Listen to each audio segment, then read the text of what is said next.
말씀은 룻기 4장 1절에서 12절입니다. 룻기 4장 1절에서 12절 말씀, 저희가 한 절씩 교독하고 마지막은 합독하도록 하시겠습니다. 보아스가 성문으로 올라가서 거기 앉아 있더니 마침 보아스가 말하던 기업 물을 자가 지나가는지라. 보아스가 그에게 이르되 아무개여 이리로 와서 앉으라 하니 그가 와서 앉으매 보아스가 그 성읍 장로 10명을 청하여 이르되 당신들은 여기 앉으라 하니 그들이 앉으매 보아스가 그 기업 물을 자에게 이르되 모압 지방에서 돌아온 나오미가 우리 형제 엘리멜렉의 소유지를 팔려 함으로 내 백성의 장로들 앞에서 그것을 사라고 내게 말하여 알게 하려 하였노라. 만일 내가 물으려면 물으려니와 만일 내가 물으지 아니하려거든 내게 고하여 알게 하라. 내 다음은 나요 그 외에는 물을 자가 없느니라 하니 그가 이르되 내가 물으리라 하는지라. 보아스가 이르되 내가 나오미의 손에서 그 밭을 사는 날에 곧 죽은 자의 아내 모압 여인 룻에게서 사서 그 죽은 자의 기업을 그의 이름으로 세워야 할지니라 하니 나는 내 기업에 손해가 있을까 하여 나를 위하여 물으지 못하노니 내가 물을 것을 내가 물으라. 나는 물으지 못하겠노라 하는지라. 옛적 이스라엘 중에는 모든 것을 물으거나 교환하는 일을 확정하기 위하여 사람이 그의 신을 벗어 그의 이웃에게 주더니 이것이 이스라엘 중에 증명하는 전례가 된지라. 이에 그 기업 물을 자가 보아스에게 이르되 내가 너를 위하여 사라 하고 그의 신을 벗는지라.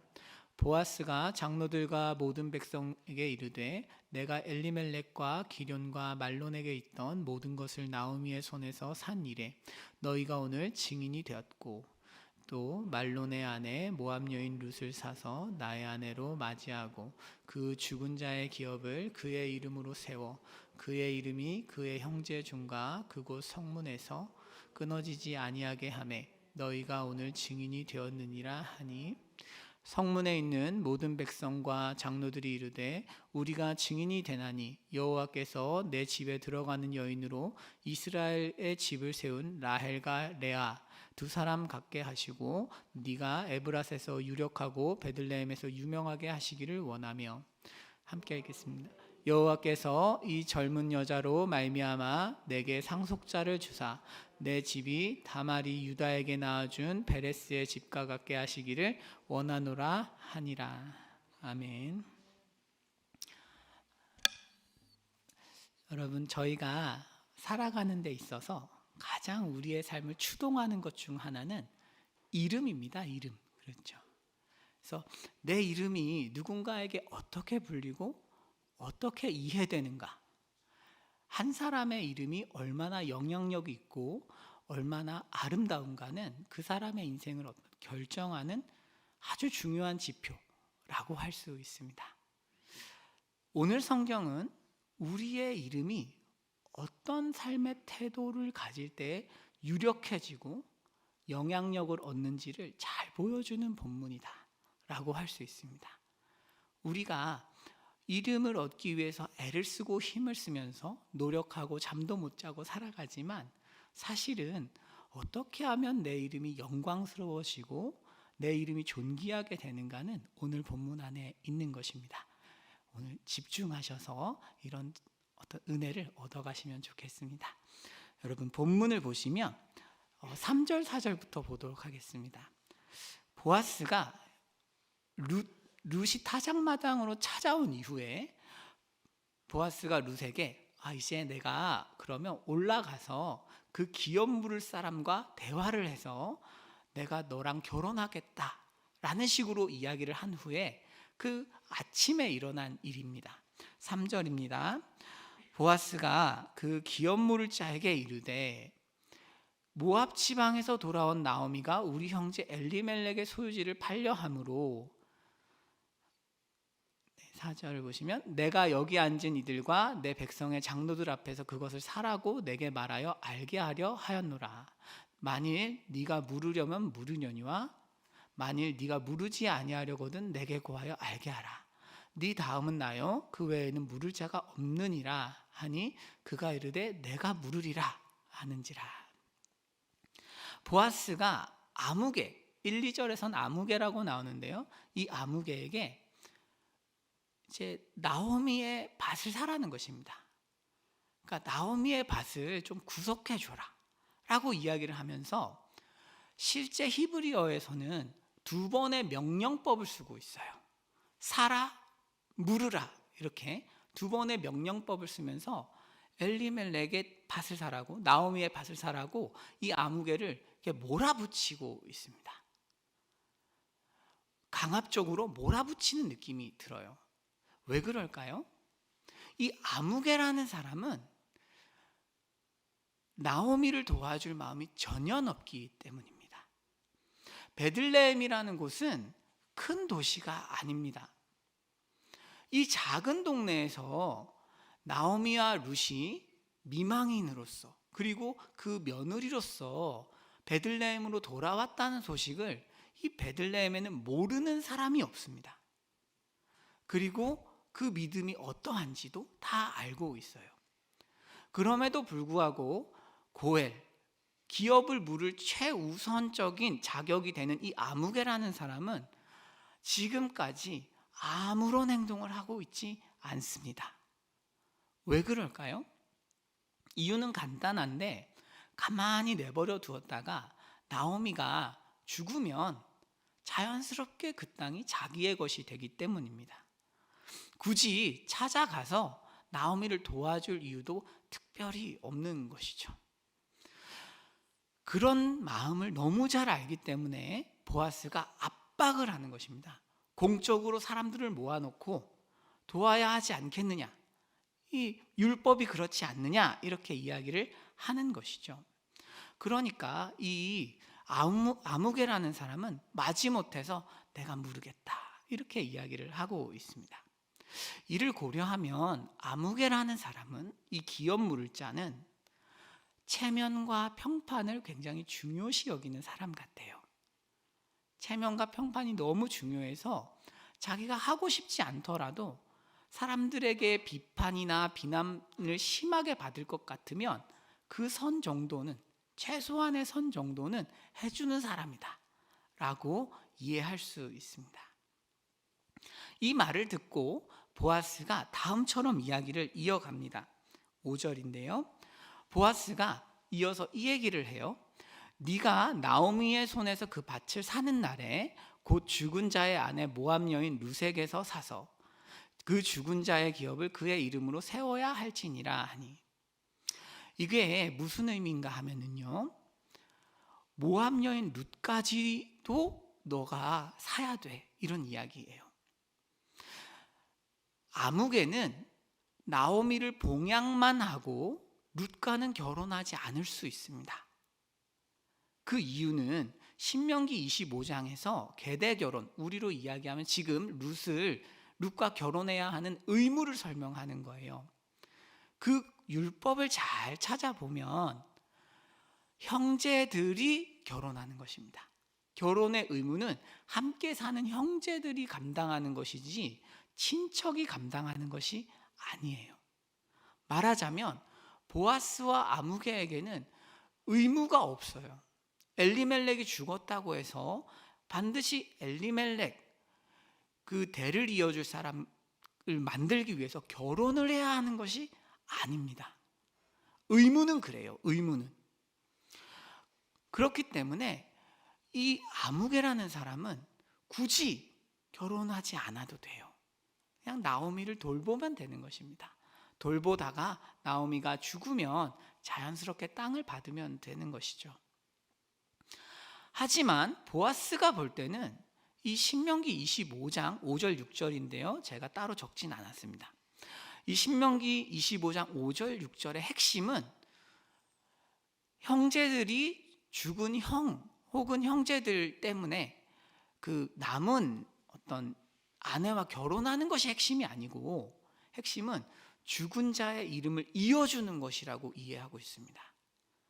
핵심은 친척이든 형제든 어쨌든지 간에 하나님께서 율법을 주신 이유는 이름을 이어가기 위해서라는 것입니다.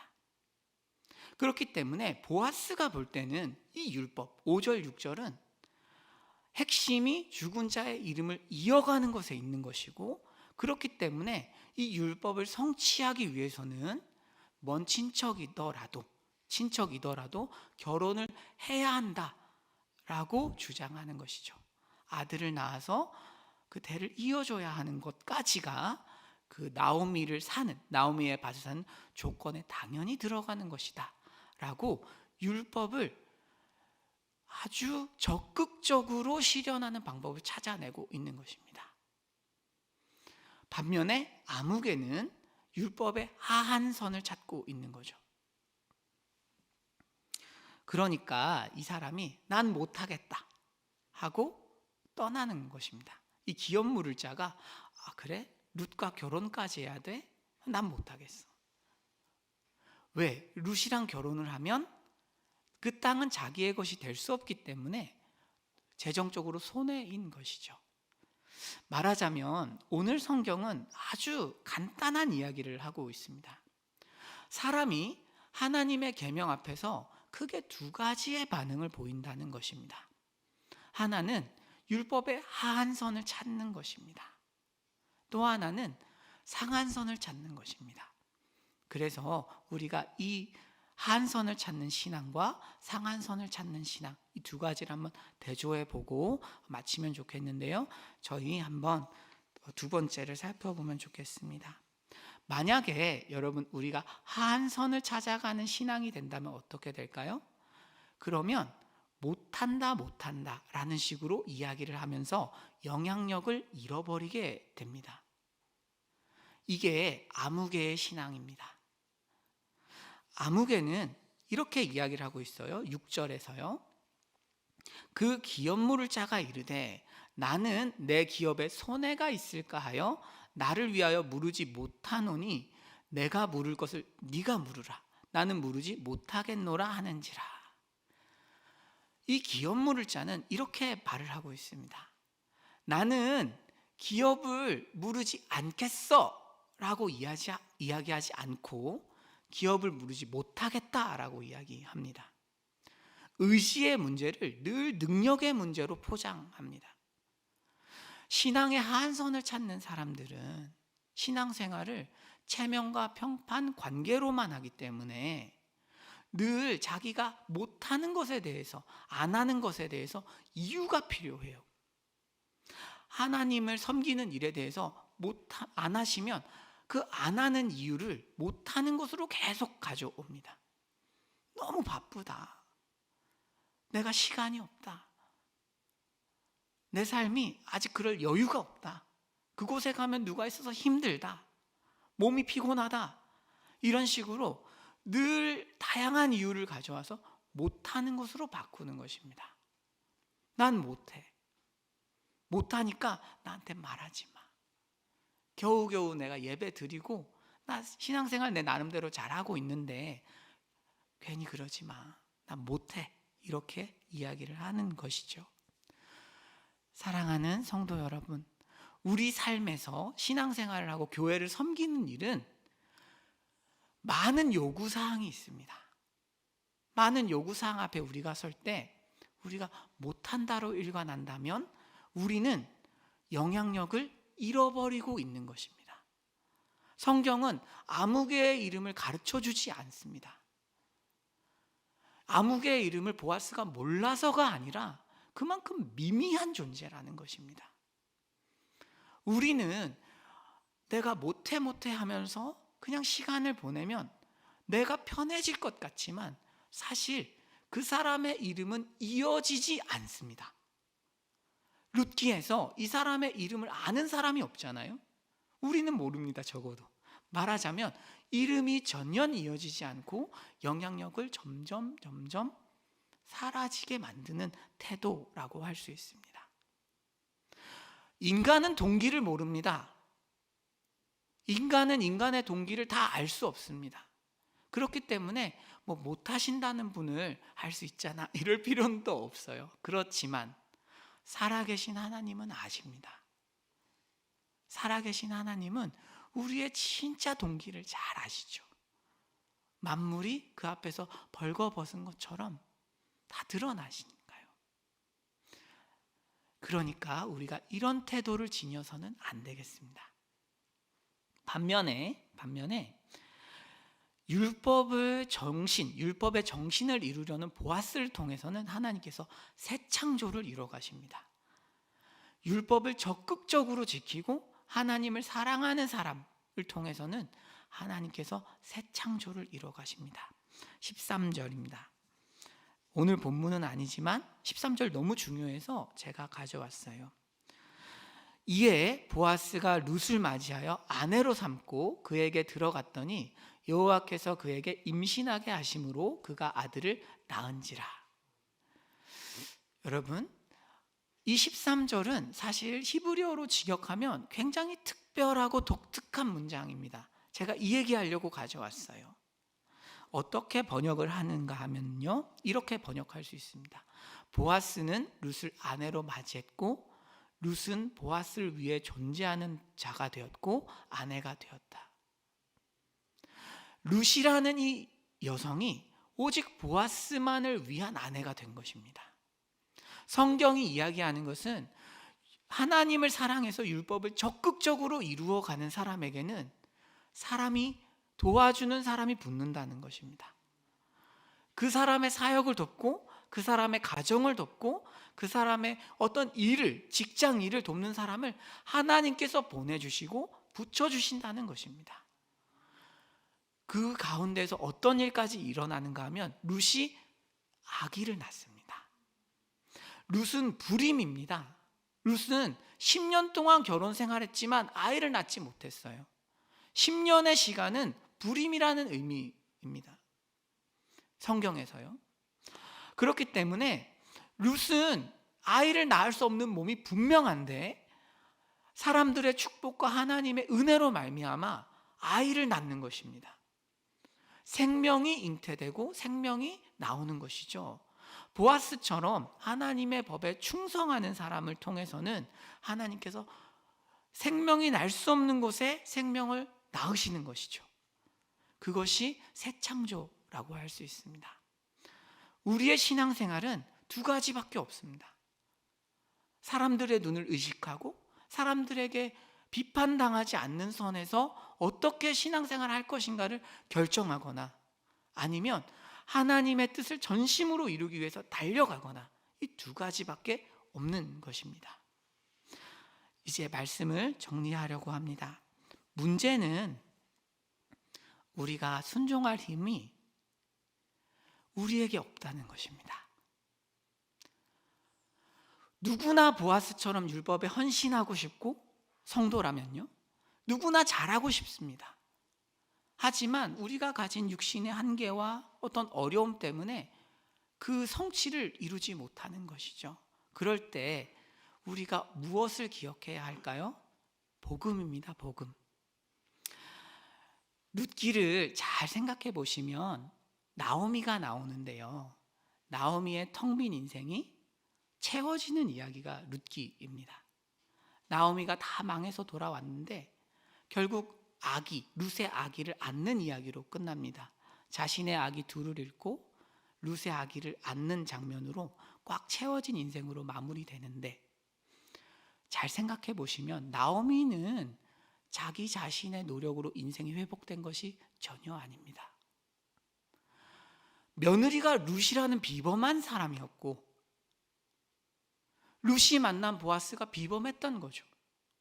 나오미의 인생은 은혜로 채워진 인생입니다.